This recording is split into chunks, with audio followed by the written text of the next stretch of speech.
Introduction to Metaphysics.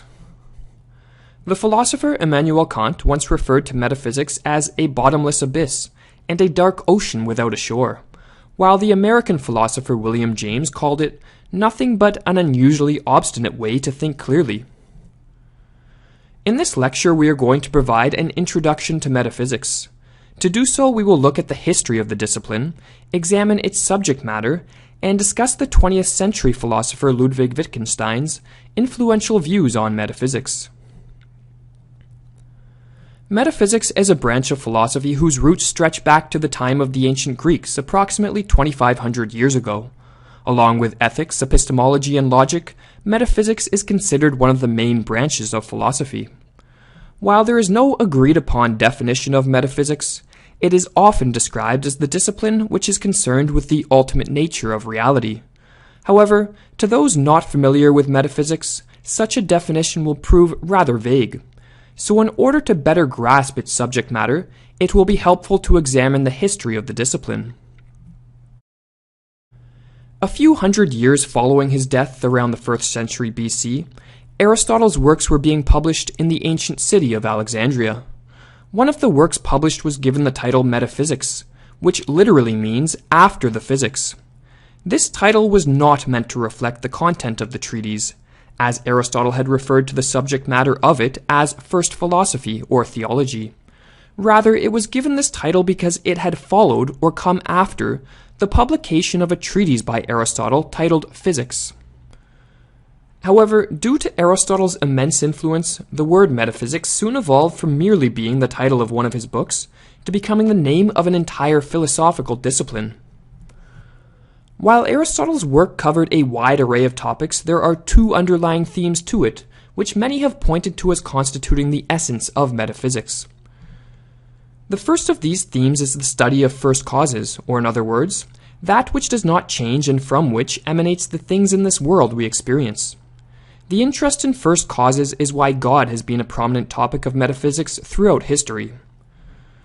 The second theme is the study of being or existence, in which Aristotle attempted to identify and delineate the fundamental categories of being. The study of being is simply the study of that which is or that which exists. While Aristotle's conception of metaphysics continues to be influential up to the present day, the discipline did see some important developments in the 17th and 18th centuries.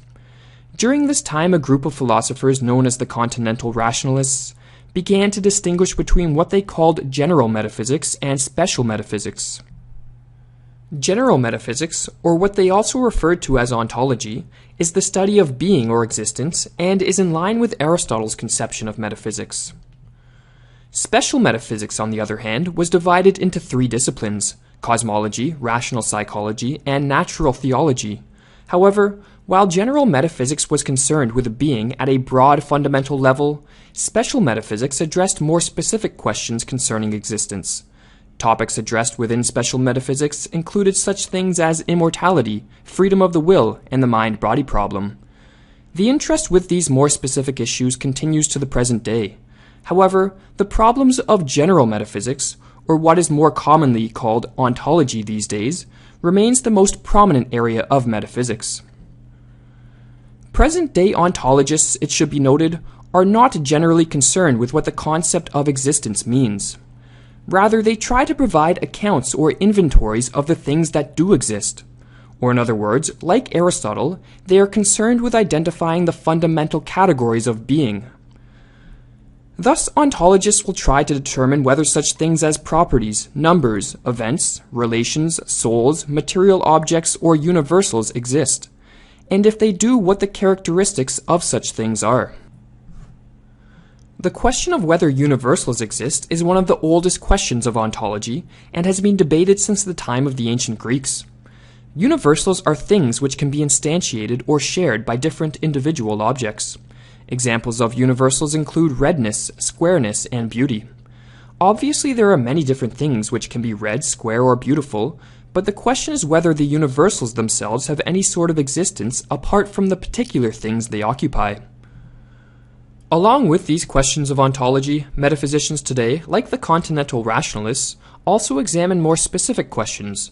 Topics addressed by contemporary metaphysicians include the nature of time and space, the mind-body problem, causality, what it means to be a person, and the problem of free will, amongst others. The philosopher Peter van Wagen has put forth 3 questions which he believes encapsulates the subject matter of contemporary metaphysics. What are the most general features of the world, and what sorts of things does it contain? What is the world like? Why does the world exist, and more specifically, why is there a world having the features and the content described in the answer to question 1? What is our place in the world? How do we human beings fit into it? As should be now evident, metaphysics deals with some very abstract questions which many philosophers, metaphysicians amongst them, believe may not even be answerable. In fact, the 19th century philosopher, F.H. Bradley, wrote somewhat humorously, "Metaphysics is the finding of bad reasons for what we believe on instinct." Ludwig Wittgenstein, one of the most influential philosophers of all time, was also skeptical about the ability to answer metaphysical questions. As he wrote, "Most of the propositions and questions to be found in philosophical works are not false but nonsensical. Consequently, we cannot give any answer to questions of this kind, but can only establish that they are nonsensical. They belong to the same class as the question whether the good is more or less identical than the beautiful." What did Wittgenstein, who it should be noted is by no means the clearest of philosophers, mean when he said that most philosophical propositions and questions are not false, but rather nonsensical? K.T. Fan provides an explanation in his excellent work, Wittgenstein's Conception of Philosophy. His point is simply this: philosophical propositions are not false. They do not misstate facts which could be correctly stated, for they do not state or misstate any facts at all. They merely look like propositions but are in reality not propositions in the strict sense. The attempt to say something, in the sense of stating propositions, about what transcends the world, the inexpressible, results in nonsense.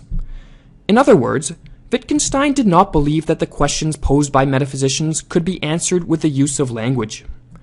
Instead, the problems of metaphysics, according to him, transcend the world, or as Wittgenstein put it, "The solution of the riddle of life in space and time lies outside space and time," or alternatively, "There are indeed things that are inexpressible. They show themselves. They are what is mystical."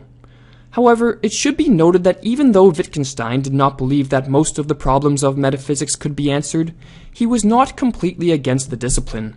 In fact, he was heavily influenced by the 19th century German philosopher Arthur Schopenhauer, who put forth one of the most elaborate and extensive metaphysical systems in the history of philosophy. And to conclude this lecture, we will provide a quote by Wittgenstein, which reveals his appreciation of metaphysics. "Don't think I despise metaphysics or ridicule it. On the contrary, I regard the great metaphysical writings of the past as among the noblest productions of the human mind.